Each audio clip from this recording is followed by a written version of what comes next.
السلام علیکم ورحمۃ اللہ وبرکاتہ۔ الحمد للہ رب العالمین والصلاة والسلام علی اشرف الانبیاء والمرسلین۔ اللہم لا سہل الا ما جعلتہ سہلا وانت تجعل الحزن اذا شئت سہلا یا مقلب القلوب صرف قلوبنا علی طاعتک۔ اللہم رب اشرح لی صدری ویسر لی امری واحلل عقدۃ من لسانی یفقہوا قولی۔ اللہم رب زدنا علما، اللہم رب زدنا علما، اللہم رب زدنا علما۔ اللہ پاک کی حمد و ثناء اور آقا دو جہاں نبی مکرم تاجدار عرب و عجم سید المرسلین خاتم النبیین رحمت للعالمین کی ذات گرامی پر درود و سلام کے بعد، رب کائنات کا احسان عظیم ہے کہ جس نے ہمیں ایک بار پھر یہ توفیق عطا فرمائی کہ آج 35ویں روز ہم ختم قرآن اور درس حدیث کی اس مجلس میں اور حاضر ہیں۔ اللہ سبحانہ و تعالیٰ سے دعا ہے کہ وہ ہماری اس کاوش کو قبول فرمائے۔ گزشتہ درس میں ہم نے 40 نووی ختم کر لی تھی اللہ کے فضل و کرم سے، اور اس سے پہلے کہ کوئی اور کتاب ہم شروع کریں، آج میں نے مناسب سمجھا کہ ہم سنت کے اوپر گفتگو کر لیں، سنت اور حدیث کے متعلق، چونکہ یہ بہت ضروری بات ہے کہ ہمیں اس کے بارے میں پتہ ہونا چاہیے کہ سنت کیا چیز ہے اور حدیث کیا چیز ہے، اور اس کے معنی کے متعلق پتہ ہونا چاہیے۔ اب دیکھیں کہ جس طرح آقا دو جہاں نبی اکرم صلی اللہ علیہ وسلم نے فرمایا کہ ترکت فیکم امرین کتاب اللہ و سنتی ما ان تمسکتم لن تضلوا ابدا، میں تمہارے درمیان 2 چیزیں چھوڑ کے جا رہا ہوں، اگر ان کو مضبوطی سے تھامے رکھو گے تو تم کبھی بھی جو ہے وہ ناکام نہیں ہوگے۔ تو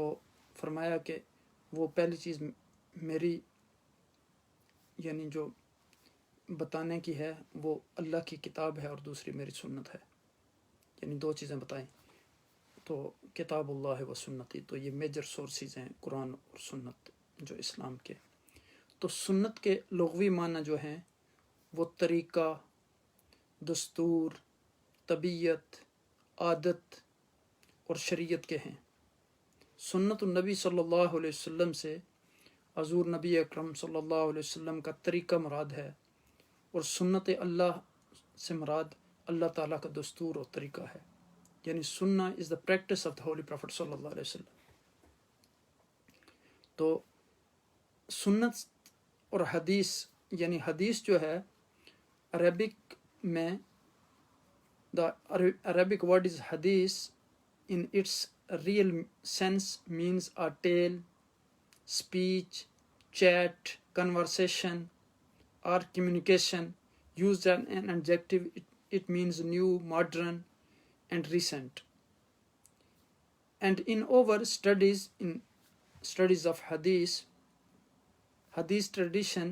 means the sayings of the Holy Prophet sallallahu alaihi wasallam, deeds of the Holy Prophet sallallahu alaihi wasallam, decision of the Holy Prophet sallallahu alaihi wasallam, action of the Holy Prophet sallallahu alaihi wasallam, his silent approval to his companion Sahaba Ridwanullah alayhim ajma'in, and also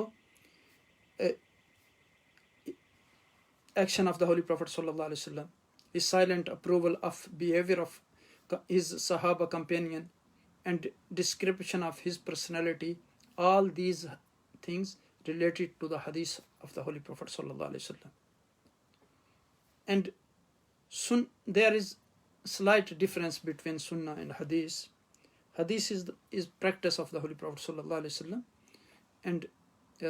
sunnah, and hadith is saying, his deeds, his action, his silent approval to his companion. The sunnah is actual embodiment of the will of Allah shown in the action of the Holy Prophet sallallahu alaihi wasallam. Then these terms came to the applied to matters relating to the Holy Prophet sallallahu alaihi wasallam and the customs followed by him and his Sahaba companion, records regarding Rasulullah sallallahu alaihi wasallam deeds, saying and his reactions, or things said or done in his presence. And if you look at the when we study of these development, they came to known under the title al-Hadith, Hadith of the Holy Prophet sallallahu alaihi wasallam. The Hadith which could be applied to any kind of story was thus given a new meaning when used in connection information about the Holy Prophet sallallahu alaihi wasallam. So in summary, the Sunnah is what was practiced by the Holy Prophet sallallahu alaihi wasallam, and Hadith are the records of what was said and practiced by the Rasulullah sallallahu alaihi wasallam. تو یہاں قرآن مجید میں رب کائنات نے ارشاد فرمایا سنت اللہ فی الذین خلو من قبل ولن تجد لسنت اللہ تبدیلا. سورہ احزاب کی آیات ہیں یہ. تو آیت نمبر 33 ہے یہ. اللہ کا یہی دستور ان کے بارے میں بھی تھا جو ان سے پہلے گزر گئے. جواب بھی چلا آ رہا ہے، اور آپ اللہ کے کسی دستور میں کوئی تبدیلی نہیں پائیں گے. دوسرے مقام پر ارشاد باری تعالیٰ ہے وَلَن تَجِدَ لِسُنَّتِ اللَّهِ تَحْوِيلًا. یہ سورہ فاطر کی ورس نمبر 35 ہے. اور اللہ کے دستور میں آپ کوئی تغیر نہیں پائیں گے، کوئی تبدیلی نہیں پائیں گے. اصطلاحی تعریف جو سنت کی ہے وہ یہ ہے کہ السنہ الطریقہ المسلوکہ فی الدین من غیر افتراد ولا واجب. السنہ الطریقہ المسلوکہ فی الدین من غیر افتراد ولا واجب. یہ شیخ عبدالعزیز بخاری نے کشف الاسرار میں اس تعریف کو ذکر کیا. یعنی سنت دین میں ایسا طریقہ جاریہ ہے جو فرض اور واجب نہ ہو. پھر فرمایا کہ ما ثبت بقولہ الصلاۃ والسلام او بفعلہ ولیس بواجب ولا مستحب. یہ تعریف جو ہے یہ ابن عبدین نے در المختار میں کی ہے کہ وہ جو رسول اکرم صلی اللہ علیہ وسلم کے قول یا فعل سے ثابت ہو اور واجب و مستحب بھی نہ ہو. سنت کے اطلاق میں اختلاف ہے. اناف اور شوافے کا سنت کے اطلاق کے بارے میں اختلاف ہے. امام بزدوی رحمۃ اللہ علیہ دونوں کے درمیان میں فرق کو بیان کرتے ہیں. کہتے ہیں کہ ان السنہ عندنا قد تقع علی سنت نبی صلی اللہ علیہ وسلم وغیرہ وقال شافی مطلقها طریقۃ النبی صلی اللہ علیہ وسلم. اس کو امام بزدوی نے الامام فخر الاسلام علی بن محمد نے اصول بزدوی میں ذکر کیا. تو ہم حناف کے نزدیک جو ہے وہ سنت کی کیا تعریف ہے؟ نبی اکرم صلی اللہ علیہ وسلم کے طریقہ اور آپ کے علاوہ صحابہ کے طریقہ پر بھی ہوتا ہے، جبکہ امام شافعی کے نزدیک صرف نبی اکرم صلی اللہ علیہ وسلم کے طریقہ پر ہی سنت کا اطلاق ہوتا ہے. حناف کی دلیل یہ ہے کہ رسول اکرم صلی اللہ علیہ وسلم نے صحابہ کے فعل کو بھی سنت کہا ہے. آپ صلی اللہ علیہ وسلم نے فرمایا علیکم بسنتی و سنت الخلفاء الراشدین المہدیین عدوا علیہا بالنواجذ. یعنی کہا کہ تم پر میری اور میرے خلفاء کی سنت ہے، لازم ہے، تم اس کو مضبوطی سے تھامو. اس حدیث پاک کو ترمذی نے اپنی سنن میں ذکر کیا، ابو داؤد نے اپنی سنن میں ذکر کیا، امام احمد بن حنبل نے اپنی مسند میں ذکر کیا، ابن ماجہ نے اپنی سنن میں ذکر کیا، ابن حبان نے اپنی صحیح میں ذکر کیا، ابو نعیم نے المسند المستخرج میں ذکر کیا اس کو علی صحیح مسلم. تو اسی طرح پھر آپ اگر دیکھیں تو سنت کی تعریف یہ ہو کہ وہ طریقہ جو رسول اکرم صلی اللہ علیہ وسلم نے مسلمانوں کے لیے قائم فرمایا، جس طریقے کو قائم فرمانے کے لیے رسول اللہ صلی اللہ علیہ وسلم تشریف لائے، وہ طریقہ کہ صرف رسول اللہ صلی اللہ علیہ وسلم کے طریقہ اور ارشادات سے ثابت ہوتا ہے، یا صحابہ اکرام رضوان اللہ تعالیٰ کے ارشادات و افعال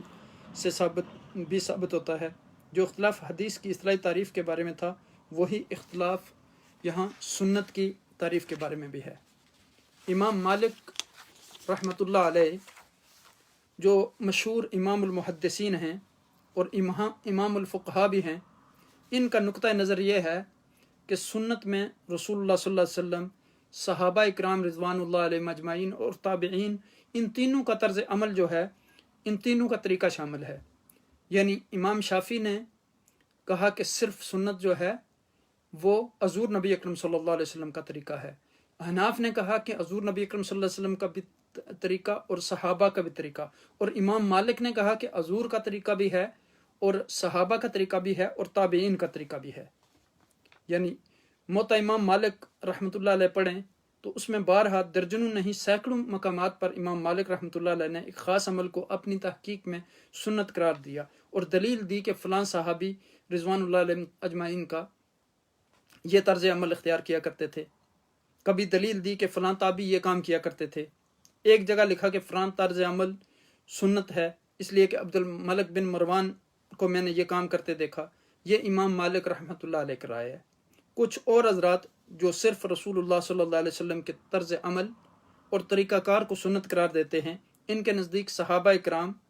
کے طریقہ کار کو صحابہ اکرام کی سنت قرار دیا جائے گا۔ کچھ دیگر حضرات کا کہنا ہے کہ یہ دونوں اصطلاحات الگ الگ معنی رکھتی ہیں۔ علم حدیث کا الگ مفہوم ہے اور علم سنت کا الگ مفہوم ہے۔ سنت کی تعریف جن لوگوں نے حدیث سے الگ کی وہ کہتے ہیں کہ طریقہ متبعہ کا نام سنت ہے، یعنی وہ طریقہ جس کا اتباع کرنے کا حکم دیا گیا وہ سنت ہے۔ سنت کی اصطلاح اسلام سے پہلے چلی آ رہی ہے اور حدیث کی اصطلاح جو ہے اسلام نے دی ہے۔ حدیث کا لفظ تو ان اصطلاحی معنوں میں اور اس مفہوم میں استعمال نہیں ہوتا تھا جو بعد میں اس لفظ کو دیا گیا، لیکن سنت کا لفظ قریب قریب انہی معنوں میں اسلام سے پہلے بھی موجود تھا۔ اگر آپ نے جاہلی شاعری کا مطالعہ فرمایا ہو تو جاہلی شاعروں میں سے ایک مشہور شاعر جو معلقات کے شاعروں میں سے ہیں، لبید بن ربیہ العامری، ایک شعر میں ان کا کہنا ہے، آپ کہتے ہیں کہ من معاشر سنت لہم اباہم ولکل قوم سنت و امامها، تو میرا تعلق اس گروہ سے ہے کہ جن کے آباء و اجداد نے ایک سنت مقرر کی ہے اور حق ہر قوم کی ایک سنت ہوتی ہے، یعنی طریقہ متبع ہوتا ہے اور امام ہوتا ہے۔ یعنی میرے آباء و اجداد اتنے بڑے لیڈر تھے کہ ان کا طریقہ کار پورے عرب میں سنت بن گیا، اسلام سے پہلے کا طریقہ بن گیا۔ تو یہاں سنت کا لفظ آیا ہے جو اسلام سے پہلے اس مفہوم میں استعمال ہوتا تھا۔ جو حضرات یہ سمجھتے ہیں کہ حدیث اور سنت کے دونوں لفظ دو الگ الگ معنی ہیں، سنت کا الگ معنی ہے اور حدیث کا الگ معنی ہے، دو الگ الگ معنی میں جو دونوں الفاظ استعمال ہوئے ہیں، ان میں سے ایک مشہور محدث امام عبد الرحمن بن مہدی بھی ہیں، اور وہ امام مالک رحمۃ اللہ علیہ اور امام سوری رحمۃ اللہ علیہ کے بارے میں کہتے ہیں۔ یہ سفیان سوری جو ہیں یہ بھی مشہور محدث ہیں، اپنے زمانے میں امیر المومنین فی الحدیث کہلاتے تھے، یعنی حدیث میں مسلمانوں کے امیر، صف اول کے اعلیٰ ترین، عظیم ترین اور متقین ترین محدثین میں سے گزرے ہیں۔ ان کے بارے میں عبد الرحمن بن مہدی نے کہا کہ سفیان الثوری رحمۃ اللہ علیہ حدیث کے امام ہیں، اور اوزائی امام فی السنہ ہیں۔ امام اوزائی یہ بھی فقہ کے بہت بڑے عالم تھے، امام اوزائی، جس طرح امام ابو حنیفہ، امام احمد بن حنبل، امام شافعی اور امام مالک ہیں، لیکن ان کا مذہب آگے اس طرح نہیں پھیلا، لیکن یہ ان کا بھی بہت یعنی علمی اور تحقیقی مذہب ہے۔ تو اب یہاں دیکھیں کہ ان جو مشہور فقیہ ہیں سنت میں امام مالک امام ہیں، اور وہ مالک اور پھر وہ مالک فیہما، اور امام مالک جو موطا کے مصنف ہیں دونوں کے امام ہیں، سنت کے بھی امام ہیں اور حدیث کے بھی امام ہیں امام مالک، اور امام مالک فقہ کے بھی امام ہیں۔ تو یہاں آپ دیکھیں کہ گویا انہوں نے دونوں کو بالکل الگ الگ مفاہیم میں سمجھا ہے۔ آپ نے حدیث کی اکثر کتابوں میں پڑھا ہوگا، ایک محدث جب کوئی حدیث بیان کرتا ہے تو اس حدیث پر روایت کے بعد درایت کے نقطہ نظر سے وہ بحث کرتا ہے، جس پر ہم آگے چل کر انشاءاللہ بات کریں گے۔ تو وہ کہتا ہے ھذا الحدیث مخالف للقیاس والسنہ والاجماع، یعنی یہ حدیث جو ہے یہ قیاس کے خلاف ہے اور اجماع کے خلاف ہے اور سنت کے خلاف ہے۔ تو اس حدیث کے ظاہر پر ہم اس لیے عمل نہیں کریں گے کہ یہ قیاس، سنت اور اجماع کے خلاف ہے۔ تو اب اگر سنت کا حکم جو ہے اس کے بارے میں ہم دیکھنا چاہیں تو امام بزدوی نے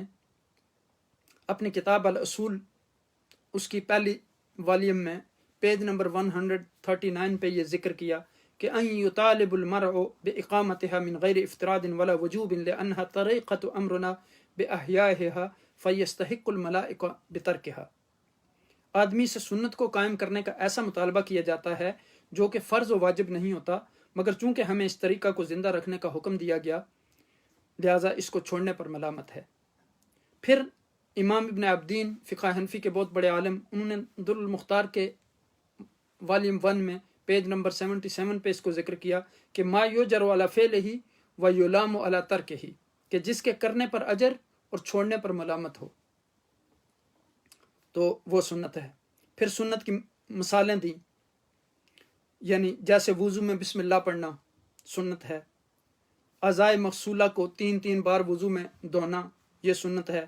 ان کے کرنے پر اجر اور نہ کرنے پر ملامت ہے، جیسا کہ درجہ ذیل حدیث مبارکہ سے ثابت ہے، ولا وضو لمن لم یذکر اسم اللہ علیہ، یعنی اس کا وضو کامل نہیں ہوا جس نے اس پر بسم اللہ نہ پڑھی ہو۔ یہاں وضو کے جو کمال کی نفی ہے، نفس وضو کی نفی نہیں۔ اسی طرح پھر اب دیکھیں کہ اس حدیث کو بھی امام حاکم نے، امام ترمذی نے، امام ابو داود نے اپنی سنن میں، دارمی نے اپنی سنن میں، دار قطنی میں، بہقی میں، سنن صغرا میں، امام حیثمی نے مجمع الزواد میں ذکر کیا۔ پھر ابن عمر رضی اللہ تعالی عنہ مرفوع حدیث بیان کرتے ہیں، من تودع و ذکر اسم علی وضوئہ، اسم اللہ علی وضوئہ کان طہورا لجسدہ، و تودع ولم یذکر اللہ علی وضوئہ کان طہورا لادائہ۔ اس کو امام بہقی نے سنن کبریٰ میں، دار قطنی نے اپنی سنن میں، اس کے امام بہقی اس کو اپنے پہلے والیوم میں پیج نمبر 44 پہ لائے ہیں، حدیث کا نمبر 200 ہے۔ پھر دار قطنی اس کے سنن کے پہلے والیوم میں پیج نمبر 74 پہ لائے، اور اس کا جو رقم ہے حدیث کی وہ 13 ہے۔ اب یہاں دیکھیں کہ فرمایا کہ جس نے وضو کے وقت بسم اللہ پڑھی تو اس سے اس کے پورے جسم کی طہارت ہو جائے گی، اور جس نے وضو کے وقت بسم اللہ نہ پڑھی تو یہ صرف اس کے ادائے وضو ہی کی طہارت ہوگی۔ یعنی وضو کے وقت بسم اللہ پڑھے گا تو پھر سارے اس کے اعضاء جو ہیں وہ پاک ہو جائیں گے۔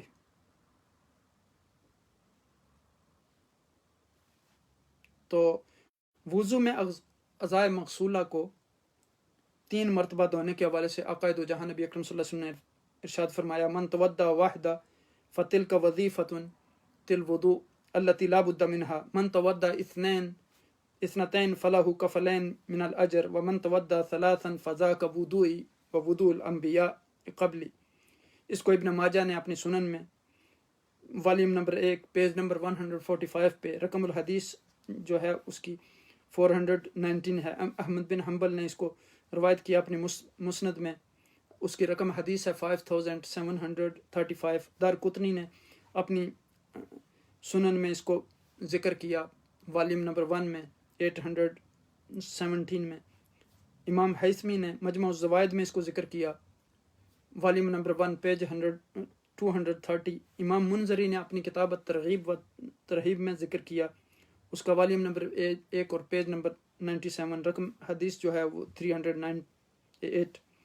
اس طرح امام مسقلانی نے اس کو الدرایہ فی تخریج حدیث نہایہ میں ذکر کیا، اس کے والیوم نمبر 1 اور پیج نمبر 25 پہ۔ پھر آپ دیکھیں کہ حناف جو ہیں وہ طلب فعل میں فرض اور واجب کے بعد سنت اور مندوب کو علیحدہ علیحدہ ذکر کرتے ہیں، اور ان میں فرق کرتے ہیں۔ ان میں فرق کرتے ہیں کہ دیگر اصولیین جو ہیں علماء اصول اس کی جگہ مندوب کا لفظ استعمال کرتے ہیں، یعنی اس کے ہم معنی۔ تو سنت، نفل، تطوع اس کے تحت بیان کرتے ہیں۔ ان کے نزدیک یہ تمام اصطلاحات جو ہیں وہ ہم معنی ہیں۔ یعنی عبداللہ بن مبارک جو امیر المومنین ہے حدیث میں، انسان ان سے اکتساب فیض حاصل کرتے تھے حدیث میں، حدیث مبارک سننے کے لیے جمع ہوتے تو دوران حدیث ان کو چھینک آ گئی، ان کے شاگردوں نے جب بیک وقت ایک آواز میں یرحمک اللہ کہا تو اس سے اتنا شور پیدا ہوا کہ لوگ یہ سمجھے کہ بغداد کے شہر میں جو ہے فساد برپا ہو گیا۔ اب تصور کریں کہ کتنے شاگرد ہوں گے ان کے، اور پولیس یعنی چوکنا ہو گئی کہ کیا واقعہ ہوا۔ بعد میں معلوم ہوا کہ عبداللہ بن مبارک رضی اللہ تعالیٰ عنہ کو چھینک آئی تھی اور ان کے شاگردوں نے کہا کہ یرحمک اللہ۔ اب تصور کریں، یعنی تو یہ اس کا شور تھا۔ اس کے باوجود یعنی دواتوں کی تعداد جو تھی، عبداللہ بن مبارک یعنی حدیث جب بیان کرتے تھے تو ایک ایک دوات جو تھی 8 10 آدمی استعمال کرتے تھے، اور دواتوں کی تعداد جو بتائی جاتی ہے وہ 63,000 تھی۔ اب اس سے تصور کریں کہ کتنے ان کے شاگرد ہوں گے۔ تو یہاں آپ دیکھیں کہ اس میں شیخ سبائی ان کی بڑی اچھی کتاب ہے اس موضوع پر، السنہ و مکانتھا فی التشریع، بہت خوبصورت کتاب ہے اس موضوع پر، عربی زبان میں ہے۔ یہ شام کے بہت بڑے اسکالر تھے، اور ان کے بارے میں ایک واقعہ ہے کہ جب مدینہ طیبہ میں گئے، ان کو شوگر تھی،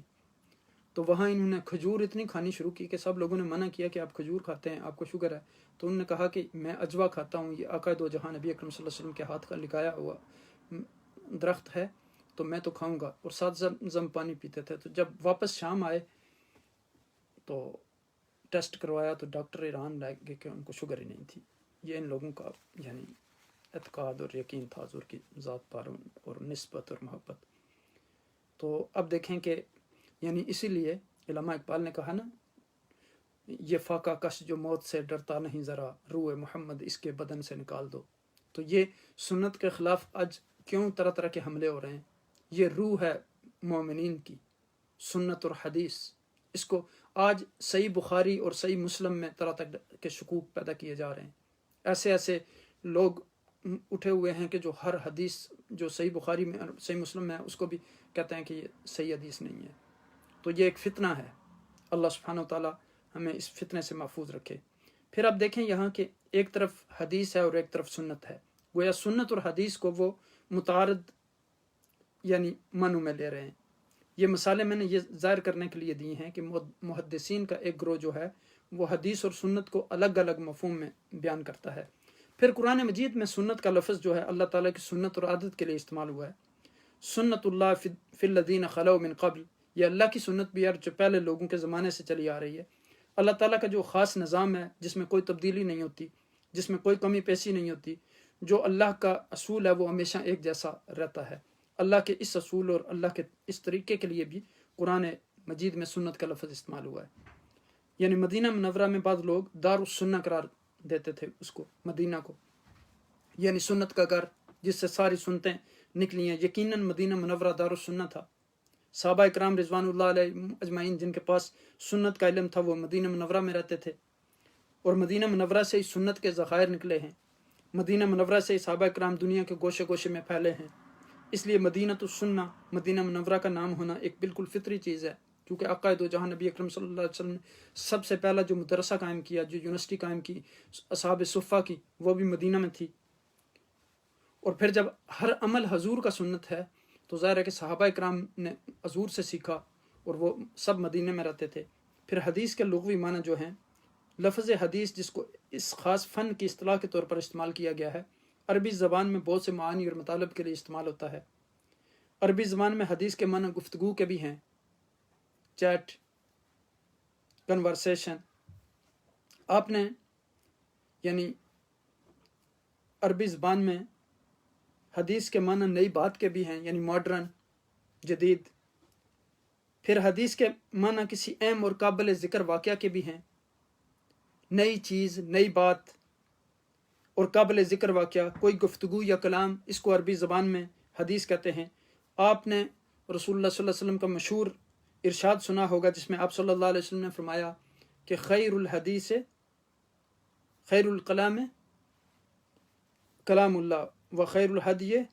حدی النبی صلی اللہ علیہ وسلم۔ اور پھر ایک دوسری جگہ پہ فرمایا کہ خیر الحدیث کتاب اللہ و احسن الحدیث کتاب اللہ، یعنی ایک جگہ پہ ہے خیر الحدیث اور ایک جگہ پہ احسن الحدیث، یعنی سب سے اچھی گفتگو جو ہے وہ اللہ کی ہے، سب سے اچھا کلام جو ہے وہ اللہ کا ہے۔ تو یہاں آپ دیکھیں کہ حدیث نبی صلی اللہ علیہ وسلم، گویا حدیث اور کلام دونوں بعض دفعہ مترادف کے طور پر بھی استعمال ہوتے ہیں۔ حدیث نبی صلی اللہ علیہ وسلم، جب یہ لفظ یعنی علم حدیث ایک فنی اصطلاح کے طور پر استعمال ہوتا ہے تو اس سے مراد وہ تمام وہ امور ہوتے ہیں جن کا تعلق، جن کا مقصد رسول صلی اللہ علیہ وسلم کے ارشادات گرامی ہیں، آپ کے افعال اور آپ کے احوال کی تحقیق ہے۔ علامہ بدر الدین آئینی جو ایک مشہور محدث ہیں، صحیح بخاری کے شارح بھی ہیں،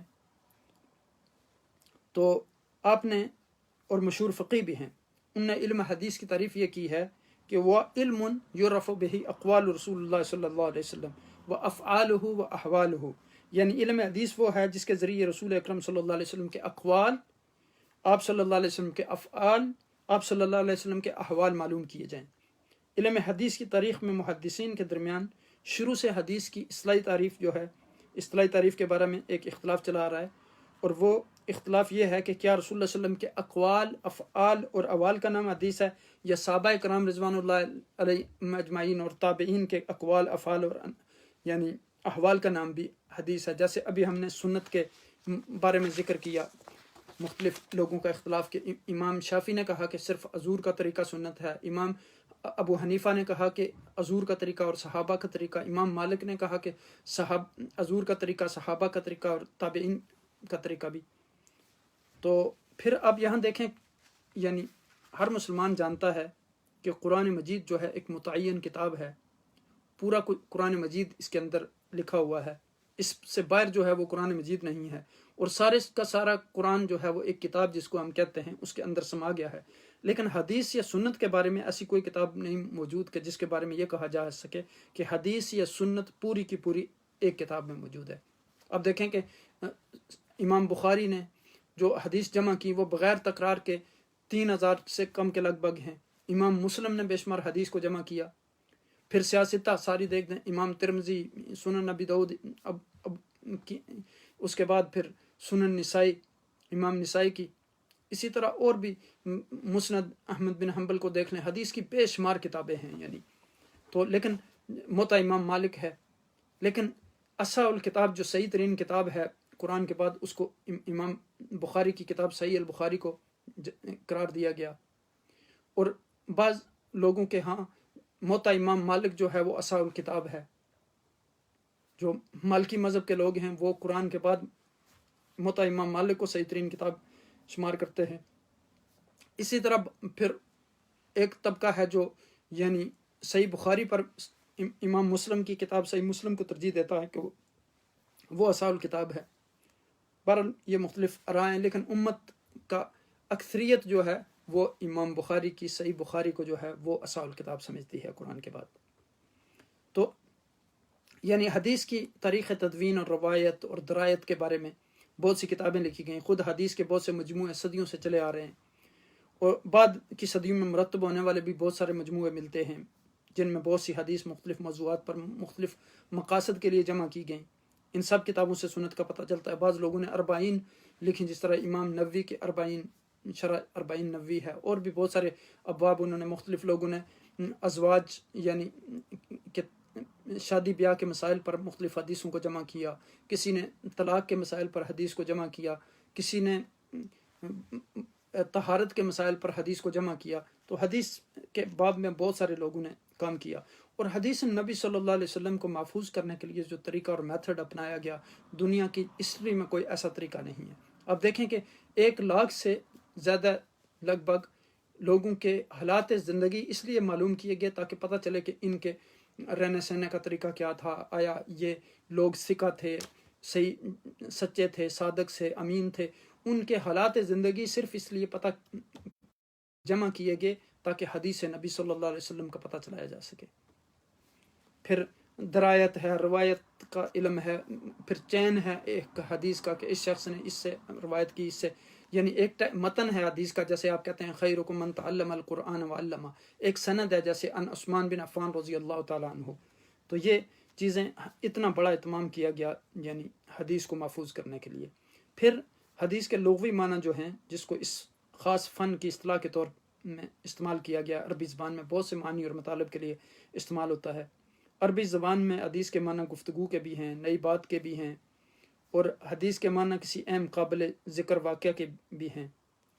جیسے میں نے عرض کیا۔ تو حدیث جو ہے اس کی تعریف یہ ہوئی، جو حدیث کی تعریف کی یعنی جو جس علم میں علم حدیث کہلاتا ہے، حدیث کی مختصر ترین اور جامع ترین تعریف یہ ہے کہ جو ایک بڑے محدث نے کی ہے، وہ کہتے ہیں کہ کل ما اضیف الی النبی علیہ الصلوۃ والسلام فہو حدیث، یعنی ہر وہ چیز جو نبی صلی اللہ علیہ وسلم کی ذات گرامی سے تعلق رکھتی ہے وہ حدیث ہے اور علم حدیث میں شامل ہے۔ رسول اللہ صلی اللہ علیہ وسلم نے کون سی بات کیسے ارشاد فرمائی، حضور نے کیسا فعل فرمایا، آپ صلی اللہ علیہ وسلم کا طرز عمل کیسا تھا، آپ کی شخصیت کیسی تھی، ذات مبارکہ کیسی تھی، ہر چیز جس کی نسبت حضور نبی اکرم صلی اللہ علیہ وسلم کی ذات گرامی سے ہو وہ حدیث ہے۔ پھر علم حدیث کا جو موضوع ہے، ہر علم کا ایک جیسے موضوع ہوتا ہے، معاشیات کا ایک موضوع ہے، سیاسیات کا موضوع ہے، فلسفے کا موضوع ہے، میڈیکل سائنس کا اپنا موضوع ہے،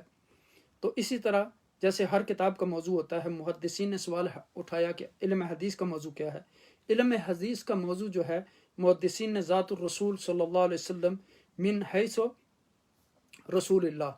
یعنی موضوع حضور کی ذات ہے رسول اللہ کی حیثیت سے، یعنی رسول اللہ کی ذات گرامی اس حیثیت سے کہ وہ اللہ کے رسول ہیں، اس حیثیت سے کہ وہ اللہ کے فرستادہ ہیں، یہ علم حدیث کا موضوع ہے۔ بعض اہل علم کو اس رائے میں تعامل ہوا کہ رسول صلی اللہ علیہ وسلم کی ذات گرامی کو حدیث کا موضوع قرار دیں۔ انہوں نے کہا کہ کسی شخص کی ذات طب کا موضوع ہو سکتی ہے، میڈیکل سائنس کا موضوع ہو سکتی ہے، علم حدیث کا موضوع کیسے ہوگی؟ لیکن وہ یہ بھول گئے کہ اس تعریف کے اخیر میں یہ شرط لگائی گئی کہ من حیث انہ رسول اللہ، یعنی اس حیثیت سے کہ آپ کی ذات گرامی مطالعہ علم طب کا نہیں بلکہ علم حدیث کا موضوع ہے۔ یعنی بعض حضرات نے علم حدیث کا موضوع تھوڑا سا ہٹ کر قرار دیا، اس کا مفہوم بھی تقریباً وہی ہے۔ وہ کہتے ہیں کہ المرویات الحدیث من حیث الاتصال والانقطاع، وہ تمام روایات اور مرویات جو حضور نبی اکرم صلی اللہ علیہ وسلم کی ذات گرامی سے منسوب ہیں حدیث کہلاتی ہیں، اس اعتبار سے کہ ان کی سند رسول اللہ صلی اللہ علیہ وسلم تک براہ راست پہنچی ہے یا درمیان میں کوئی انقطاع واقع ہوا ہے، گویا بالواسطہ ذات رسالت مآب صلی اللہ علیہ وسلم تک پہنچے یا بلا واسطہ ذات رسول صلی اللہ علیہ وسلم تک پہنچے، دونوں صورتوں میں حدیث کا موضوع جو ہے وہ رسول اللہ صلی اللہ علیہ وسلم کی ذات گرامی بنتی ہے۔ تو اس طرح یعنی عربک ورڈ میں حدیث کے جو میننگ ہیں وہ ٹیل، سپیچ، چیٹ، کنورسیشن اور کمیونیکیشن۔ تو یعنی the hadith is in technical meanings in our Islamic tradition class, hadith means all the saying of the Holy Prophet sallallahu alaihi wasallam, all the deeds of the Holy Prophet sallallahu alaihi wasallam, all the decisions of the Holy Prophet sallallahu alaihi wasallam, and also his silent approval of the behavior of his Sahaba, companion of the Holy Prophet sallallahu alaihi wasallam, and description of his personality sallallahu alaihi wasallam. Then saying of the Holy Prophet sallallahu alaihi wasallam, deeds of the Holy Prophet sallallahu alaihi wasallam, decisions of the Holy Prophet sallallahu alaihi wasallam, silent approval of his companion sallallahu alaihi wasallam, description of his personality is hadith. And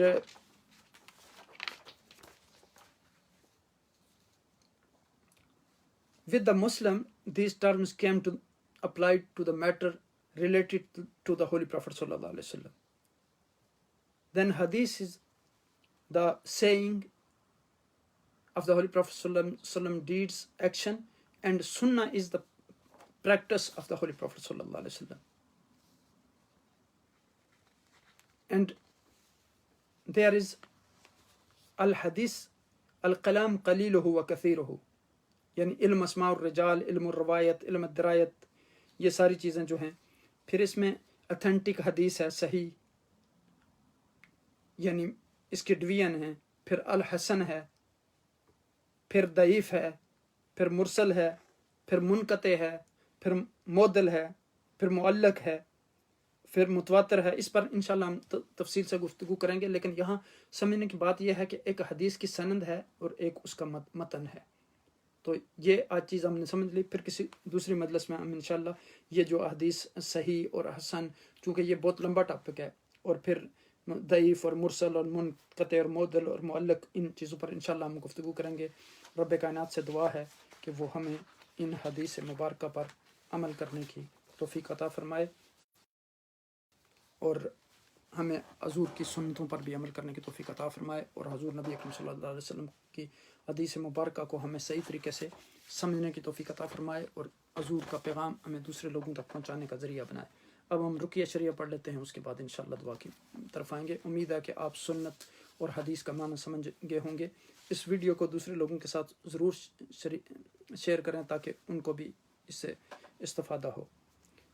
بسم اللہ الرحمن الرحیم لا الہ الا اللہ العظیم الحلیم لا الہ الا اللہ رب العرش العظیم لا الہ الا اللہ رب السماوات ورب الارض ورب العرش الکریم بسم اللہ الذی لا یضر مع اسمہ شیء فی الارض ولا فی السماء السمیع العلیم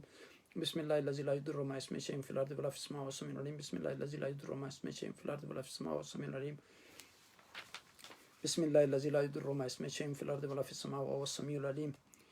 اعوذ بکلمات اللہ التامۃ من شر ما خلق اعوذ بکلمات اللہ التامۃ من غضب وعقاب وشر عباده ومن حمزات الشیطان وان يحضرون اعوذ بکلمات اللہ التامۃ من شیطان نحام ومن كل عین لامہ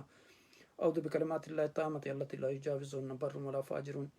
من شر ما خلق وبرأ وذرى من شر ما ينزل من السماء من شر ما يرج فيها من شر ما ذرى في الارض من شر ما يخرج فيها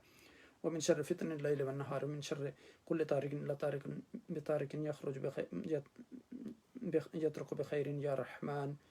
بسم اللہ السمیع العلیم من الشیطان الرجیم الحمد للہ رب العالمین الرحمن الرحیم مالک یوم الدین ایاک نعبد و ایاک نستعین اهدنا الصراط المستقیم صراط الذین انعمت علیہم غیر المغضوب علیہم ولا الضالین آمین بسم اللہ الرحمن الرحیم الف لام میم ذلک الکتاب لا ریب فیہ ھدی للمتقین الذین یؤمنون بالغیب ویقیمون الصلاة ومما رزقناهم ينفقون والذین یؤمنون بما انزل الیکم وما انزل من قبلکم بالآخرة هم یوقنون اولئک علی ھدی من ربهم واولئک هم المفلحون ان الذين كفروا سواء عليهم انذرتهم ام لم تنذرهم لا يؤمنون ختم الله على قلوبهم ولا سمعهم ولا ابصارهم غشاوة ولا عذاب عظيم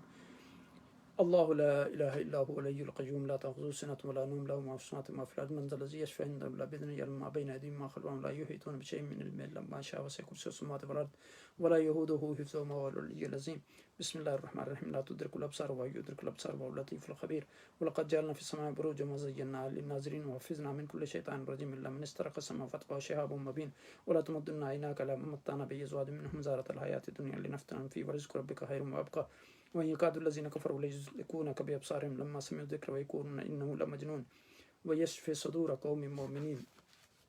يا أيها الناس قد جاءتكم موعظة من ربكم وشفاء لما في الصدور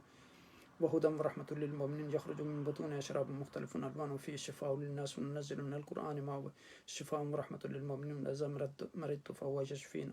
قل هو للذين آمنوا هدى وشفاء بسم الله الرحمن الرحيم قل هو الله أحد الله الصمد لم يلد ولم يولد ولم يكن له كفوا أحد بسم الله الرحمن الرحيم قل أعوذ برب الفلق من شر ما خلق من شر غاسق إذا وقب من شر النفاثات في العقد من شر حاسد إذا حسد بسم الله الرحمن الرحيم قل أعوذ برب الناس ملك الناس إله الناس من شر الوسواس الخناس الذي يوسوس في صدور الناس من الجنة والناس تحسنت بالله الذي لا اله الا هو الهي واله كل شيء وتصمت بربي رب كل شيء وتوكلت على الحي الذي لا يموت واستطفأت شر بلا حول ولا قوة الا بالله العلي العظيم حسبي الله ونعم الوكيل حسبي الرب من العباد حسبي الخالق من المخلوق حسبي الرازق من المرزوق حسبي الناصر من المنصور حسبي الذي بيده ملكوت كل شيء ويجير ولا يجار عليه حسبي الله وكفى سمع الله لمن دعا حسبي الله لا اله الا هو عليه توكلت وهو رب العرش العظيم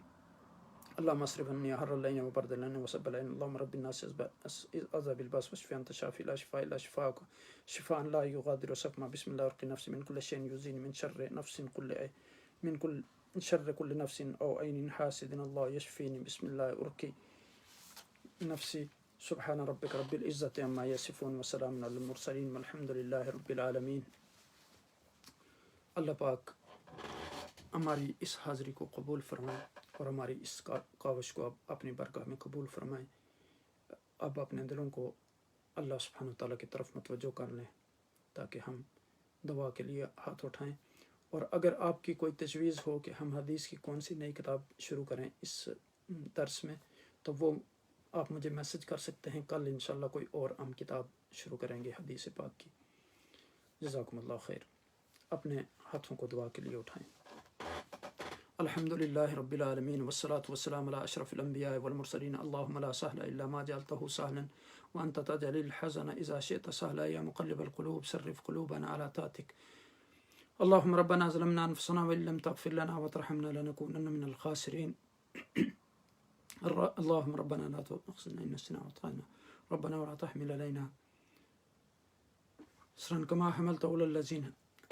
من قبلنا ربنا لا تحملنا ما لا طاقة لنا به واعف عنا واغفر لنا وارحمنا انت مولانا فانصرنا على القوم الكافرين. يا حي يا قيوم برحمتك نستغيث. اللهم لا تدع في مقامنا هذا ذنبا الا غفرته ولا دينا الا قضيته ولا مريضا الا شفيته وعافيت ولا طالب علم الا وفقت ولا مسافر الا وصلت ولا مظلوم الا نصرت. يا حي يا قيوم برحمتك نستغيث. اللهم اني اسالك بعدد خلقك بعز عرشك برضاء نفسك بنور وجهك بمبلغ علمك وحلمك ببقاء قدرتك ببسطة قدرتك بمنتهى رحمتك بإدراك مشيتك بكلية ذاتك بكل صفاتك بتمام وصفك بنهاية أسمائك بمكنون سرك بجميل برك بجزيل عطائك بكمال منك بفيض جودك بشديد غضبك بسباك رحمتك بعدد كلماتك بغاية بلوغك يا الله بتفرد فرديتك بتوحيد وحدانيتك ببقاء بقائك بسرمدية أوقاتك بعزة ربوبيتك بعظمة كبريائك يا الله بجلالك بكمالك بجمالك بأفعالك بأنعامك بسيادتك بملكيتك بجباريتك بمشيتك بعظمتك بلطفك بسرك ببرك بإحسانك يا الله بحقك وبحق رحمتك وبحق محبوبك محمد صلى الله عليه وسلم أن تجعلنا فرجا من الهموم والبلاء والوباء والطعن والطعون والعنام ومن جميع الأمراض والآفات والآحات والبليات في الدنيا والآخرة اللهم اجمع قلوبنا على طاعتك واجمع نفوسنا على خشيتك واجمع أرواحنا في جنتك وارزق كل مهموم بالفرج وكل ميسر باليسر وكل مديون بقضاء دين وكل حزين بالفرج وكل مريض بالشفاء العاجلة وكل ميت بالرحمة اللهم آمين يا رب العالمين اللهم إني أسألك بنورك الذي أشركت له السماوات والأرض أن تجعل أحبتي في حرزك وحفظك وجوارك وتحت كنفك اللهم ألبسهم ثياب الصحة والعافية وارزقهم في واسع رزقك وتقبل أعمالهم اللهم ارزقنا الإخلاص في الدعوات والقبول في الطاعات والشكر عند الخيرات والخشوع في الصلوات والعفو عند الأثرات اللهم افتح لنا أبواب الرزق أبواب البركة والرزق والتيسير والفلاح والنجاة واحفظنا من كل شر ومن كل سوء من كل بلاء یا حی یا قیوم برحمتک نستغیث یا الہی ہم نے جو کلام پاک پڑھا ہے قرآن کی تلاوت کی ہے ذکر اذکار کیا ہے درود شریف پڑھا ہے یہ حضور نبی اکرم صلی اللہ علیہ وسلم کی بارگاہ میں پیش کرتے ہیں قبول و منظور فرما آپ کے توسط سے ازواج مطہرات آل بیت صحابہ کرام تابعین تبع تابعین قدری نقشبندی سہروردی جتنے بھی سلسلوں کے بزرگان دین ہیں سب کے روحوں کو رفائی سب کے روحوں کو اصال صاحب کرتے ہیں تو قبول و منظور فرما بالخصوص سیدنا عبدالقادر جیلانی رضی اللہ تعالیٰ عنہ امام احمد رفائی الکبیر رضی اللہ تعالیٰ عنہ کے روح کو اصال صاحب کرتے ہیں تو قبول و منظور فرما بالخصوص کتب کشمیر حافظ عبداللہ لدوی رحمۃ اللہ علیہ پیر طریقت مفتی اعظم کشمیر مفتی عبدالحکیم رحمۃ اللہ علیہ پیر عبدالعزیز لدوی رحمۃ اللہ علیہ صاحبزادہ قاضی عبدالرشید صاحب رحمۃ اللہ علیہ مفتی ظہور احمد صاحب رحمۃ اللہ علیہ صوفی صادق صاحب آغار شریف ورے پیر نصیر الدین نصیر کولوی رحمۃ اللہ علیہ یا علیہ جتنے بھی مشائخ دنیا سے چلے گئے سب کو صاحب میرے والد گرامی صوفی فاروق احمد قادری رحمۃ اللہ علیہ یا علیہ جتنے بھی ہمارے خاندان کے لوگ اس دنیا سے چلے گئے پیر محمد عالم لدڑوی رحمۃ اللہ علیہ علامہ بستان قادری صاحب رحمۃ اللہ علیہ سب کے روح کو اصال صاحب کرتے ہیں تو قبول و منظور فرما یا الہ حضرین مجلس کے جو بھی افراد اس دنیا سے چلے گئے ان کے روح کو اصال صاحب کرتے ہیں ان کو جنت الفردوس میں اعلیٰ عرفہ مقام عطا فرما ان کے صغیر کبیرہ گناہ کو معاف فرما جو بیمار ہیں ان کو شفائے عاجلہ عطا فرما جو بے روزگار ہیں ان کو روزگار عطا فرما یا اللہ جو پریشان حال ہیں ان کو پریشانیوں کو دور فرما دے جو بے اولاد ہیں ان کو اولاد صالح عطا فرما یا الہی جو بے نمازی ہیں ان کو نمازی بنا دے یا الہی من رمضان مبارک کے برکات سے مستفید ہونے کی توفیق عطا فرما ہمیں صحیح روزہ رکھنے کی توفیق عطا فرما ہمیں قیام اللیل کرنے کی توفیق عطا فرما یا الہی یہ روزے سے پہلے یہاں مبارک گھڑیاں ہیں تو ہماری دعاؤں کو قبول فرما لے ان گھڑیوں میں دعا کی قبولیت کا وقت ہوتا ہے ہم نے تیری بارگاہ میں ہاتھ اٹھائے ہیں تیرا ارشاد ہے وَإِذَا سَأَلَكَ عِبَادِي أَنِّي فَإِنِّي قَرِيبٌ تو یا اللہ ہم تیری بارگاہ میں ہم نے ہاتھ اٹھائے ہیں تو ہمارے ساتھ اپنے فضل اور احسان کا معاملہ فرما اپنی رحمت کا معاملہ فرما ہمارے اعمال کی طرف نہ دیکھ ہماری غلطیوں اور کوتاہیوں کی طرف نہ دیکھ یا الہی ہم اپنی غلطیوں پر نادم ہیں ہماری کوتاہیوں ان پر ہم نادم ہیں ہم معافی کے طلبگار ہیں یا الہی تو رحم کرم فرما دے تمام امت مسلمان پر کشمیر کے مسلمانوں پر شام کے مسلمانوں پر عراق کے مسلمانوں پر جہاں جہاں مسلمان مظلوم ہیں تمام انسانیت کے حال پر رحم کرم فرما یا اللہ جو لوگ اس مجلس میں حاضر ہوتے ہیں ان کی تمام جائز دینی خواہشات کو پورا فرما ان کے اوپر اپنا خصوصی کرم فرما ان کو اپنے حفظ و امان میں رکھ ان کے اہل عیال کو عزیز و اقارب کو دوستوں کو اپنے حفظ و امان میں رکھ اللهم اجعلنا في الدنيا مهتدين ومن الحلال مرزوقين ومن الحرام محفوظين ومن المعاصي هاربين وعلى الطاعات واقفين وبالشهادة ناطقين وفي الآخرة مرحومين وفي القبر مونسين وعند السؤال ثابتين وفي الحشر آمنين وفي الميزان راجعين وعلى الصراط جاهزين ومن الحوض واردين ومن النار بائدين وفي الجنة خالدين وفي الفردوس نازلين ومن النار بائدين وفي الجنة خالدين وفي الفردوس نازلين وفي الليين ساكنين وفي وجه الله ناظرين برحمتك يا أرحم الراحمين وصلى الله تعالى على خير خلقه ونور عرشه وزينة فرشه وقاسم رزق محمد وآله وصحبه أجمعين برحمتك يا أرحم الراحمين. جزاکم اللہ خیر. اپنا خیال رکھیے گا اور اپنے اہل و عیال اور اپنے دوستوں کا عزیز و اقارب کا خیال رکھیں. رمضان مبارک کے مقدس ساتھوں سے مستفید ہونے کی کوشش کریں. روزے کا صحیح طریقے سے اہتمام کریں. زبان کا روزہ، آنکھ کا روزہ، کان کا روزہ، جسم کے ہر اعضاء کا روزہ، اس کا اہتمام کریں. چونکہ عقائد و جہاں نبی اکرم صلی اللہ علیہ وسلم نے فرمایا کہ من لم یدع قول الزور ولا عمل به فلیس للہ حاجہ ان یدع طعامہ وشرابہ، کہ جو لوگ یعنی جھوٹ کو نہیں چھوڑتے، برائیوں کو نہیں چھوڑتے، تو اللہ سبحانہ تعالیٰ کو اس کی ہرگز ضرورت نہیں کہ وہ صرف بھوک پیاس کے ذریعے اپنے روزے کا اظہار کریں. تو روزے سے مقصود بھوک پیاس نہیں ہے. اللہ سبحانہ تعالیٰ ہمیں اس پر عمل کرنے کی توفیق عطا فرمائے. میں آپ تمام ساتھیوں کا شکر گزار ہوں. اللہ سبحانہ تعالیٰ ہمیں اس مجلس میں بار بار حاضر ہونے کی توفیق عطا فرمائے اور حضور نبی اکرم صلی اللہ علیہ وسلم کی ذات کے ساتھ سچی اور پکی محبت کرنے کی توفیق عطا فرمائے. اللہ ہمارے دلوں کو اپنی محبت، حضور کی محبت، صحابہ اکرام کی محبت، صالحین کی محبت سے منور فرمائے اور قرآن حکیم کو صحیح طریقے سے پڑھنے اور سمجھنے کی توفیق عطا فرمائے. جزاکم اللہ خیر وما علینا الا البلاغ. السلام علیکم ورحمۃ اللہ وبرکاتہ.